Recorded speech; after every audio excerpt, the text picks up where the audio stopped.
남은 자입니다. 당신은 성결한 남은 자입니다. 예, 아멘. 우리 말씀의 제목은 주님의 날에 남은 자, 주님의 날에 남은 자라는 제목으로 하나님 말씀 선포하겠습니다. 우리 남유다는 요시야 왕의 신앙 계획으로 큰 사회적인 변화를 얻게 되었습니다. 예루살렘 성전에 어떤 신앙의 또한 정치의 중심지였던 곳에 많은 우상들과 산당과 제사들을 모두 헐어버리고 제거했던 것을 보게 돼요. 이 요시야 왕이 이렇게 성공적으로 사회적인 개혁, 신앙의 개혁을 할 수 있었던 것은 하나님의 전폭적인 도우심도 있었지만 그 옆에서 크게 힘이 되어주는 한 사람이 있었습니다. 그 사람이 바로 스바냐입니다. 스바냐는 예언자잖아요. 그의 이름이 뜻이 있는데 주님이 숨기시다, 그러니까 주님께서 그를 보호하시다라는 뜻이 있습니다. 대부분의 그 예언자들은 상당히 하나님의 말씀을 거칠고 담대하게 전했기 때문에 평민들이 많았어요. 근데 특별히 스바냐는 왕족, 히스기야 왕의 후손이었습니다. 하나님은 왕족 출신의 이 스바냐를 부르셔서 남유다 중심에 있던 예루살렘의 이 죄악들을 아주 적나라하게 드러내십니다. 그래서 우리가 3장을 읽어보면 정치인들, 그러니까 국회의원들 같은 사람들은 배고픈 사자처럼 국민들의 고력을 빼먹고 있다라고 말하고 있고, 사법부의 재판관들은 탈명스러운 이익대처럼 잘못된 판결을 내리고 있고, 주님의 정의와 공의를 선포해야 할 예언자들은 거만해져서 아무 말도 하지 않고, 또한 교회 지도자들은 주님의 임재하는 성소를 더럽히고 율법을 왜곡하고 비틀어서 자신의 이익을 챙기는 도둑 같은 사람이라고 책망을 합니다. 여러분이 스바냐 3장을 읽었으면 아마 제가 무슨 말을 하는지 알 수 있을 거예요. 스바냐 예언자는 우리 마음의 중심에 있는 이 탐욕과 거짓과 쾌락의 우상을 깨끗하게 제거하는 주님의 날, 그 주님의 날이 곧 올 거라고 예언을 했습니다. 이 주님의 날, 우리 성경에 보면 그 날이 많이 있거든요. 주님의 날은 악한 세상이 주님의 심판으로 정화되어지고 깨끗해지는 날이죠. 그러니까 하나님의 정의로운 심판이 있고, 또한 의롭게 살았던 사람들에게는 구원의 기쁨을 누린 날이 바로 그날, 주님의 날입니다. 남유다에게 이 당시 남유다에게 주님의 날은 그 좋은 날이 아니었어요. 바로 예루살렘의 죄악이 완전히 타버리는 심판의 날이었던 것을 보게 돼요. 그럼에도 주님께서는 주님의 날에 생존하는 남은 자, 이 영어로 말하면 렘넌트라고 해요. 렘넌트. 이게 상당히 중요한, 성경에 보면 남은 자에 대한 이야기가 참 많이 나옵니다. 이 남은 자가 있다고 성경은 말하고 있어요. 이 남은 자는 어떤 사람들이냐면 주님과 날마다 동행하고 성결한 삶을 살았던 사람입니다. 그래서 스바야는 오직 주님만을 의지하고 그리고 온유하고 순종하는 성결한 삶을 살라고 강력하게 말하고 있죠. 우리가 성결한 삶 하면 왠지 이게 좀 나약한 느낌이 들잖아요. 사실은 나약한 것이 아니라 강력한 능력이 있고 축복이 있습니다. 창세기 39장에 보면 젊은 요셉이 이집트 제국으로 노예로 팔려온 모습을 보게 돼요. 요셉은 어느 곳에 있든지, 부모님 야곱에 있든지 아니 어느 곳에 있든지 항상 성결한 삶을 살았습니다. 젊은 요셉은 이집트 제국의 이 경호대장이라는 보디발 장군의 집에 청지기로 일했던 것을 보게 돼요. 이 청지기는 여러분 아시는 것처럼 모든 집안일을 다 하고 또 뭘 하죠? 재산을 잘 관리하는 사람이었습니다. 주님께서 요셉과 함께 동행하시면서 요셉에게 큰 복을 주셨고 지혜와 총명을 주셨어요. 그래서 요셉이 하는 일마다, 투자하는 것마다 아주 성공적이게 됐어요. 그래서 보디발 장군이 이 이집트 제국에서 큰 부자가 되었다고 성경은 말하고 있습니다. 근데 이 요셉이 한 가지 부족한 것이 있는데 너무 잘생겼어요. 그리고 젊어요. 그러다 보니까 보디발 아내가 그를 유혹하려고 합니다. 요셉은 그 유혹을 뿌리치기 위해서 몇 번씩이나 도망 다녔어요. 그러면서 이런 고백을 합니다. 창세기 39장 9절인데요. 내가 어찌 이런 나쁜 일을 저질러서 하나님을 거역하는 죄를 지을 수 있겠습니까? 그러니까 하나님을 거역하는 죄. 그러니까 보편적으로 주인이 동치맞이했을 때 그 당시 당연한 거거든요. 노예가 감히 주인의 말을 거절해? 근데 이 요셉의 마음의 중심에 뭐가 있었어요? 하나님이 있었던 거예요. 그러니까 일 중심적이 아니라 하나님의 중심으로 살았던 것이죠. 그러니까 요셉은 이집트 노예로 끌려왔지만 청직의 삶을 살았지만 그는 그 문화에, 이집트의 제국의 문화에 섞여 사는 것이 아니라 바로 하나님의 중심으로 성결한 삶을 사는 남은 자였던 것이죠. 우리가 영적 시각을 보면 이 가나안 땅에 그 야곱이 있었고 그 형제들이 있었잖아요. 그 사람들이 남은 자, 렘넌트가 아니라 사실은 세상의 문화와 음란하고 우상이 가득한 이집트 제국에서 하나님의 중심으로 사는 사람이 진정한 남은 자라는 거예요. 어떻게 보면 여러분이 치열한 일상에서 주님의 중심으로, 하나님의 말씀 중심으로 살아가고 애쓰고 노력하는 사람이라면 여러분이 남은 자, 하나님께서 기뻐하신 남은 자라고 말하고 있습니다. 우리도 요셉처럼 정직하고 성결한 남은 자를 모습으로 살아가길 소망합니다. 그러면 주님의 날에 주님께서 구원하시고 기뻐하는 남은 자는 어떤 성결한 삶을 살까? 오늘 말씀을 통해서 함께 보겠습니다. 있습니다. 남은 자는 주님께서 회개하여 정결한 입술로 주님을 찬양한다는 거죠.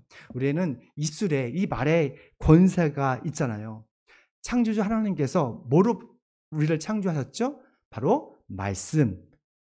입에서 나오는 그 말씀으로 하늘과 우주와 그 모든 것을 창조하셨습니다. 그렇기 때문에 우리에게 말의 권세가 주신 거예요. 이 말에는 엄청난 힘이 있습니다. 어떤 사람은 이 말에 생명력이 있어요. 사람을 격려하고 위로하고 힘을 주는, 다시 뭔가 하겠다는 그런 자신감을 주는 말도 있고, 반면에 우리의 의지를 막 꺾고 힘들게 하고 상처가 주는 파괴적인 그런 힘도 있어요. 그래서 우리 성결한 사람은 무엇보다도 우리의 입술을 지키는 사람이죠. 하나님께서 우리에게 특별한 선물, 이 입술로 우리는 때로는 하나님을 찬양하고 기뻐합니다. 근데 또 한편으로는 이 입술로 거짓말하고 사람을 속이고 하나님을 모욕하기까지 해요. 하지만 주님의 날에 오면 주님께서 우리의 거짓된 이 입술을 깨끗하게 성결하게 하신다고 말하고 있어요. 이 9절 말씀입니다. 있습니다. 내가 뭇 백성의 입술을 깨끗하게 하여 그들이 다시 주의 이름을 부르며 어깨를 나린하리라고 날 섬기게 할 것이다. 아멘. 주님의 날에 백성의 입술을 깨끗하게 한다는 거예요. 제가 이 타락한 사람들, 죄악된 사람들의 특징을 보면 입술이 좀 더러워요. 거짓말을 너무 쉽게 해요. 세상 사람들은 거짓말 너무너무 쉽게 하고, 심지어는 이 거짓말조차, 내가 거짓말을 하는 것조차도 인식을 못하고 사는 부분이 많더라고요. 제가 베트남 갔으니까 자랑 좀 할게요. 거기 가니까 시장이 있더라고요. 시장에 딱 갔는데 와, 세계적인 명품들이 다 있어요. 나이키, 노스페이스, 명품 아닌가요? 좀 구찌, 버버리 이런 정도 명품이죠. 이게 얼마씩 해요? 비싸게는 몇백만 원씩 하더라고요. 면세점 가니까 이름거리시요 시장 바닥에 널리 해요. 널려 있어요. 뭐 얼마면 사면 5천 원이면 사고 10,000원이면 사요. 근데 그분들은 그게 당연한 거예요. 뭐 구찌 들고 있고요. 뭐 버버리 목도리 하고 있고 막 그렇게 살아요. 그러니까 거기는 그게 흔한 거예요. 근데 그분들은 그것이 거짓이라는 것을 생각하지 못하고 있고요. 또 가격도 막 제 멋대로 해요. 막 흥정할 수 있고 깎을 수 있고 50%, 60% 뭐 난리도 아니에요. 그러니까 어떻게 보면 크레딧, 어떤 신뢰가 없는 것이죠. 또 우리가 지난주에 핫 뉴스가 있었다면 캄보디아 한국인 납치 사건이 있었잖아요. 그러니까 범죄 도시에서 보았듯 그런 일들이 뭐 우리 어떤 보이스피싱을 해서 거짓말을 해서 이 청년들을 구식하려는 그 청년들의 그런 어떤 어려움을 이용해서 정말로 그 장기 매매, 인신 매매 그리고 보이스피싱이 사용하는 것을 보았습니다. 이 중심에 뭐가 있어요? 거짓된 혀, 거짓된 말이 있었던 거예요. 전 그거 보면서 그 자녀들, 젊은이들의 그 부모님의 마음은 어떻을까? 아마 평생 이 트라우마로 살 수밖에 없을 것 같아요. 이것이 바로 이 거짓된 말이 주는 파괴력이에요. 왜 이렇게 사람들은 이 입술로 거짓말을 말하고 부패하고 사람들에게 상처를 줄까? 교회에 다니면서도 여전히 그런 분들이 있어요. 우리 교회는 없는 것 같은데 그래도 여전히 우리의 바뀌지 않는 언어 습관이 있는 것이죠. 왜냐하면 우리의 말과 이 언어의 시작이 타락했기 때문에 그래요. 그걸 알려면 창세기 11장으로 가면 됩니다. 여러분, 창세기 11장에 뭐가 나오죠? 바로 바벨탑 사건이 나와요. 인간의 말이 타락했음을 우리는 이것 중에서 말하고 있는데요. 세상에는 언어가 하나였어요.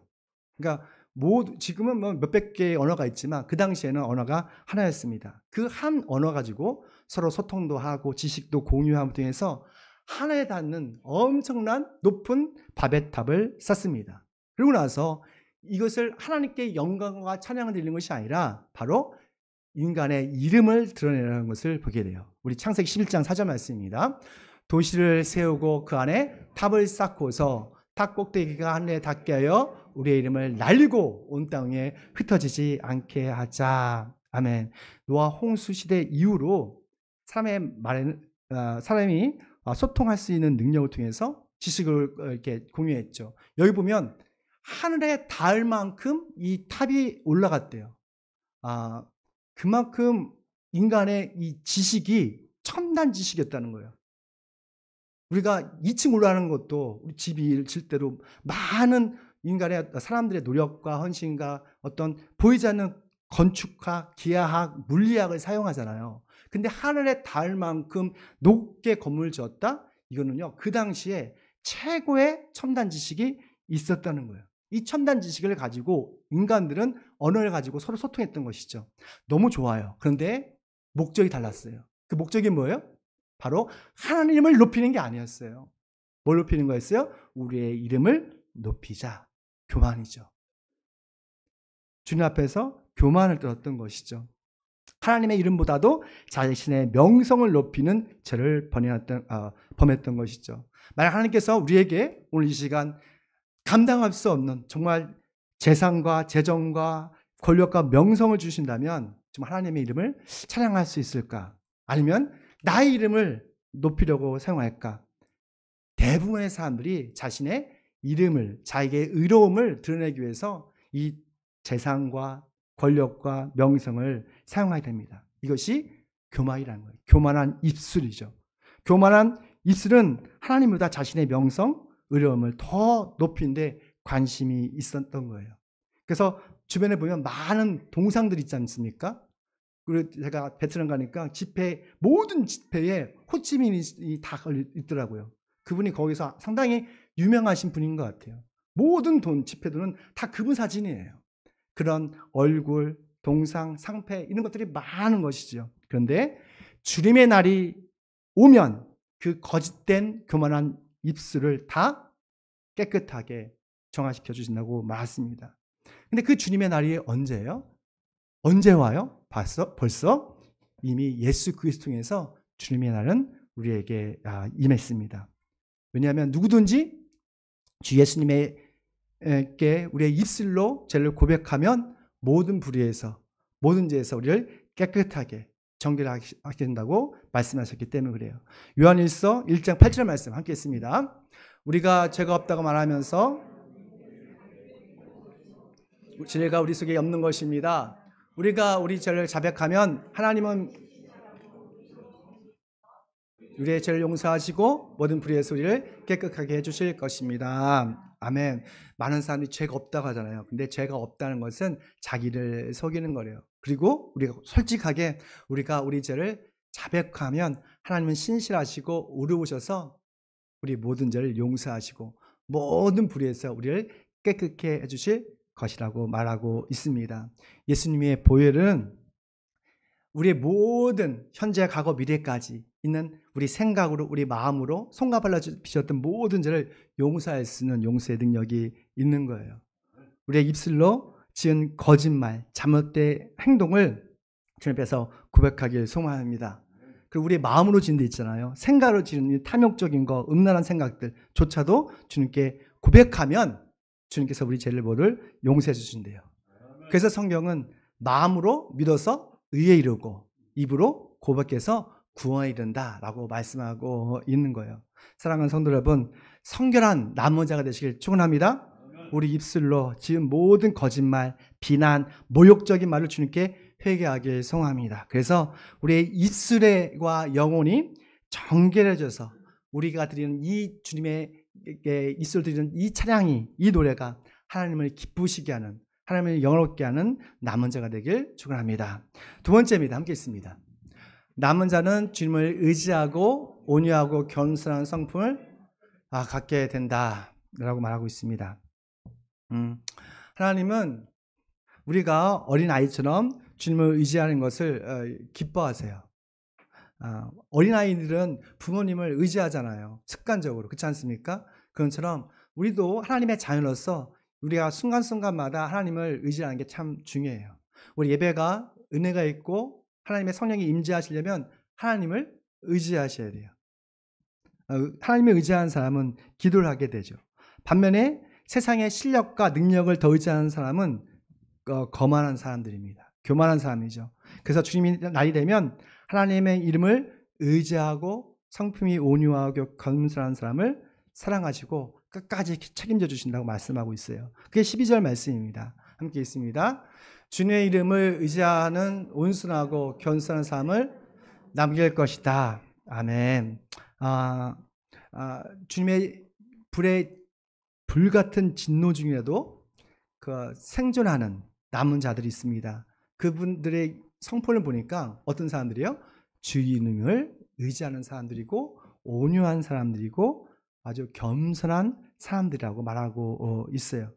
주님 품 안에 안전하게 구원받는 사람은 바로 온유한 사람이에요. 그러니까 온유함 하면 사람의 인격 같잖아요. 기질 같잖아요. 그렇지 않습니까? 성격 같기도 하고. 근데 성경에서는 이 온유함이 성령의 열매라고 말하고 있어요. 우리가 예수님을 마음으로 믿고 입으로 고백하면 구원을 받잖아요. 그러면 성령을 선물로 받습니다. 성령님 어떤 분이세요? 진리의 영이세요. 하나님의 영이세요. 그래서 우리를 성령의 진리의 길로 이렇게 인도하시는 거예요. 그래서 부활하신 예수님이 처음 제자들을 보자마자 정말 중요한 말씀하셨어요. 뭐라면 성령을 받으라 라고 말씀하셨어요. 그러니까 숨을 확 내쉬면서 성령을 받으라. 그러니까 우리는 성령을 그럼 받아도 되고 안 받아도 될 것이 아니라 예수님을 믿는 사람들은 성령을 꼭 받아야 돼요. 한 가지 묻겠습니다. 여러분 성령을 받으셨습니까? 네. 아멘 하는 사람은 진짜 받은 거야. 아멘 하지 못한 사람은 안 받은 거예요. 네. 왜냐면 성령은 성령님을 받으면 명확해요. 내가 받았는지 안 받았는지 그 사람은 받지 못한 거예요. 정확합니다. 우리가 결혼하셨습니까? 김도희 권사님. 했지만 당연히 했죠. 옆에 남편이 있는데. 무슨 말이면 성령을 받으면 내가 결혼한 것처럼 군대 갔다 온 것처럼 우리 정철 집사님 군대 갔다 오셨죠? 30년 복역 중입니다. 그런 것처럼 그러니까 명확하게 알고 있어요. 성령님을 내가 받았다 안 받았다. 결혼 사람한테 기혼이에요 미혼이에요? 당연히 아는 것처럼 성령 받은 사람은 성령 받았습니다. 우리가 교회를 다녀도 성령을 받지 못한 사람들이 있습니다. 이거 그분들을 비난하고 싶지 않아요. 근데 신앙생활이 어려워요. 찬양도 기도도 말씀 듣는 것도 그냥 세상에서 세미나 듣는 것처럼 이렇게 들려요. 하나님의 경외심이 별로 없어요. 그러나 성령을 받으면 달라져요. 우리가 성령을 언제 받을까요? 그런 사람들마다 다 다릅니다. 우리가 예수님의 제자들 있잖아요. 베드로, 요한, 그리고 야고보. 이분들은 언제 성령을 받았죠? 예수님이 부활하시고 승천하신 후에 10일 후에 오순절에서 합심해서 기도할 때에 성령을 받았어요. 사도 바울은요. 이 다마스쿠스로 가다가 예수님을 픽업하러 가다가 예수님을 만난 후에 금식을 합니다. 회개를 하기 시작했죠. 그때에 예수님의 제자 아나니아가 그를 놓고 기도해 줬어요. 기도하자 그의 눈에서 하얀 것이 떨어져 나가고 그때 성령이 충만을 받았더라라고 말하고 있습니다. 우리가 예수님을 아는 것과 또 믿는 것 그리고 성령 충만을 받는 것은 시간적으로 동시다발적으로 일어날 수도 있지만 다르게 받을 수가 있다는 거예요. 그러나 중요한 것은 성령을 받아야 돼요. 어떻게 성령을 받을 수 있습니까? 어떻게 성령 충만을 받을 수 있습니까? 성경은 말하고 있어요. 왜냐하면 회개하라는 거예요.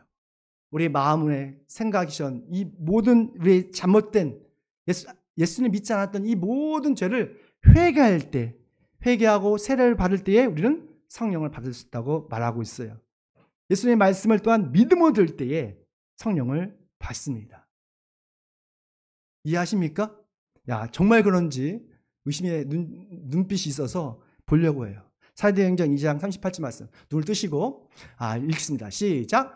회개하십시오. 각 사람은 예수 그리스도의 이름으로 세례를 받고 죄 용서를 받으십시오. 그리하면 성령을 선물로 받을 거예요. 이게 보십시오. 베드로가 말씀 중에서 repentant, 회개하십시오. 주님께 돌아오십시오. 그리고 세례를 받으십시오. 옛 과거는 다 죽고 예수님께서 다시 거듭나십시오. 그러면 죄 용서를 받고 성령을 받는 거예요. 두 번째 한번 읽어주실래요? 베드로가 이런 말을 하고 있을 때에 그 말을 듣는 모든 사람에게 성령이, 이런 말이 뭘까요? 복음이에요. 예수 그리스도의 죽으심과 부활하심을, 그러니까 설교 말씀을 들을 때 뭐가 임했어요?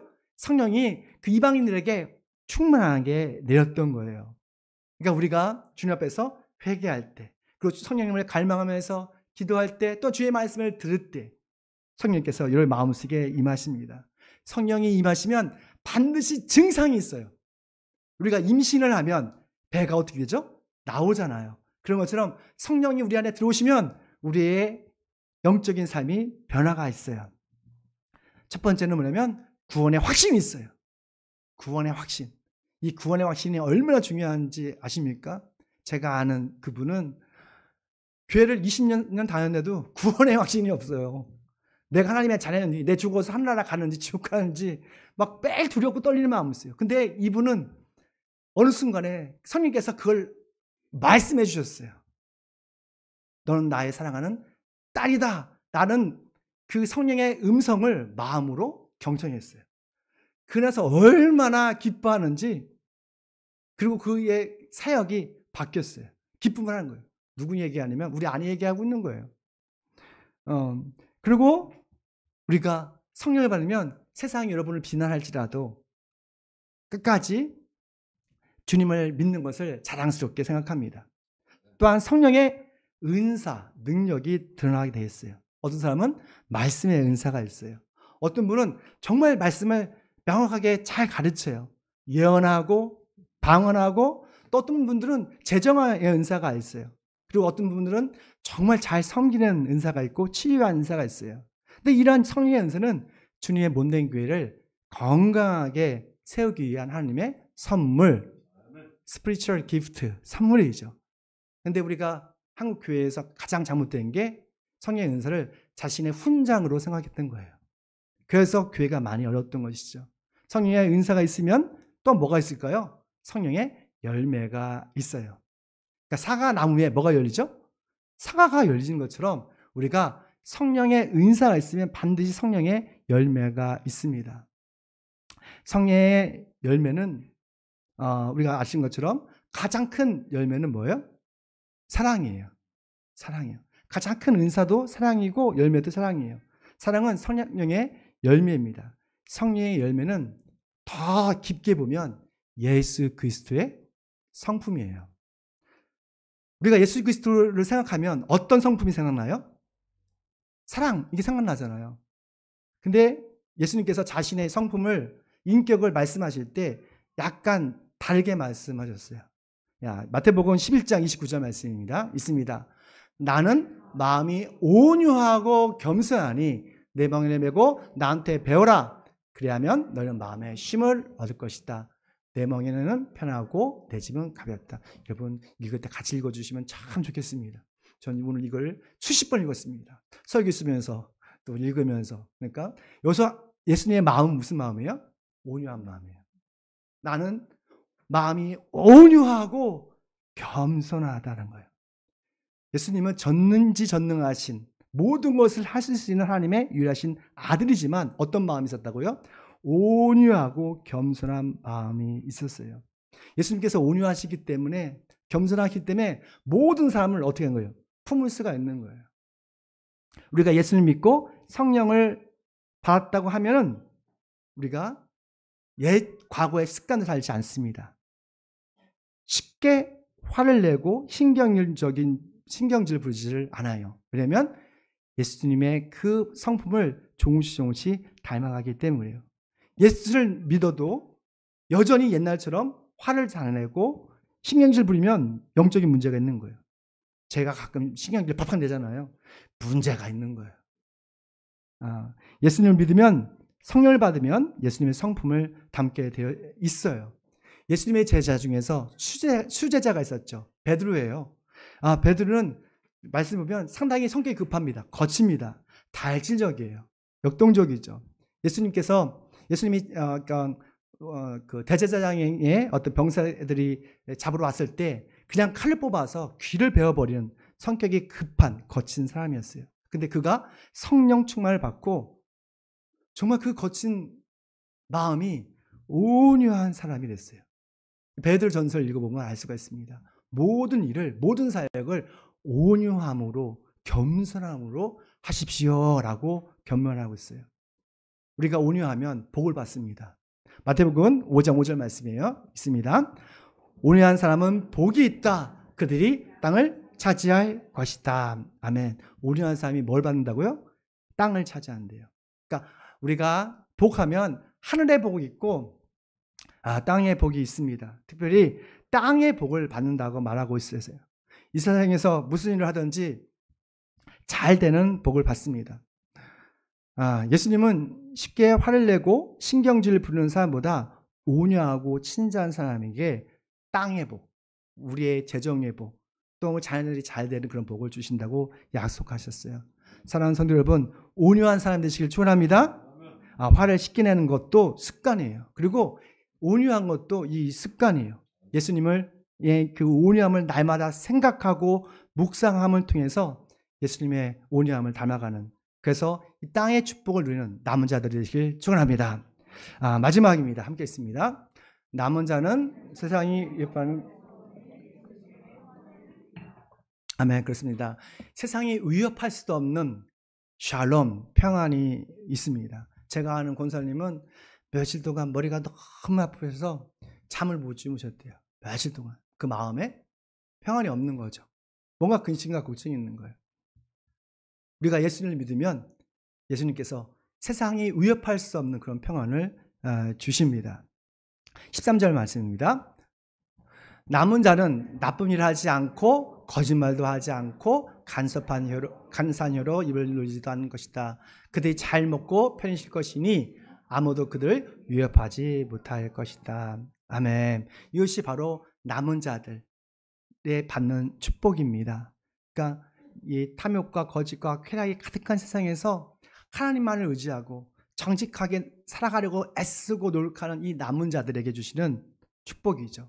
세상이 알 수도 없고 누릴 수도 없는, 그리고 감히 누구도 그들을 위협하지 못하는 샬롬, 평안과 평안을 주신다는 거예요. 여기 잘 보면 그러니까 잘 먹고 편히 쉴 것이다, 쉴 것이니라는 말씀이 있잖아요. 어떤 느낌이 들어요? 저는 시편 23편이 딱 마음에 와닿더라고요.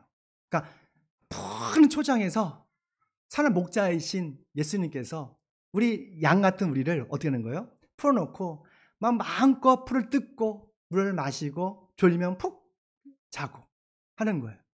그 양이 어떻게 이렇게 평화롭게 먹고 마시고 즐길 수 있죠? 그 바로 옆에 누가 있으니까 선한 목자이신 예수님이 함께 하시기 때문에 그래요. 그러니까 이 말씀이에요. 그들이 잘 먹고 편히 쉴 것이다 라고 말하는 것이죠. 주 예수 그리스도 안에서 남은 자로서 이런 평안을 누리시길 축원합니다. 우리 한국에서 가장 잘 팔리는 약이 뭔지 아시죠? 수면제예요. 그만큼 우리 한국 사람들이 매일 긴장하고 내일에 대한 걱정, 자녀에 대한 두려움, 사업에 대한 두려움, 평안이 없는 거예요. 쉼이 없는 거예요. 하지만 주님을 의지하고 정직한 삶을 살아가는 남은 자들, 그는 아무도 위협하지 않는 샬롬, 평안과 안식을 주신다고 말씀하고 있습니다. 이런 평안과 안식을 누리시길 축원합니다. 여러분의 걱정과 근심을 주님께 맡기세요. 우리가 예수 믿으면서 여전히 얼굴에 어구지상이 있고 막 두려움이 걱정이 있으면 조금 문제가 있는 거예요. 그러니까 교회 오기 전에는 여러분이 좀 얼굴이 조금 어두웠는데 말씀을 들으면서 얼굴이 반짝반짝 환해지는 걸 느낍니다. 내가 설교를 잘하고 있구나라는 생각을 하는데 여러분 주님 안에서 평안을 누리시길 축원합니다. 또한 보니까 이 샬롬, 이 평화에는 우리가 내적인 그런 안식과 평안도 있지만 하나님과 우리와의 깨진 그 관계가 회복되어지는 그런 평안이 있는 거예요. 예수님은 세상의 평화이십니다. 누가복음 2장에 보면 예수님의 탄생을 기뻐한 사람들에게는 하나님께는 영광이고 또한 하나님의 기뻐하시는 사람들에게는 평화로다. 이 평화로라는 말이 있어요. 그러니까 예수님이 자기 몸을 버리시면까지 이 땅에 오신 이유는 하나님과 우리의 막힌 그 담, 무너뜨릴 수 없는 그 담을 깨트리고 회복하기 위해서 십자가에 피 흘려 죽으셨던 거예요. 이것이 복음인 것이죠. 하나님과의 관계가 회복되는 삶, 그것이 바로 샬롬이에요. 그래서 하나님의 평안을 받는 남은 자는 세상의 어떤 위협이 와도 또한 그 위협으로 두려움을 느끼지 않고 잠시 지나가는 소나기처럼 가볍게 넘겨가는 거 또 이겨내는 것을 보게 됩니다. 주님은 남은 자들에게 세상이 위협할 수 없는 그런 하늘의 평안과 안식을 또한 복으로 주신다고 약속하셨어요. 그 복을 오늘 이 시간 여러분에게 주시길 소망합니다.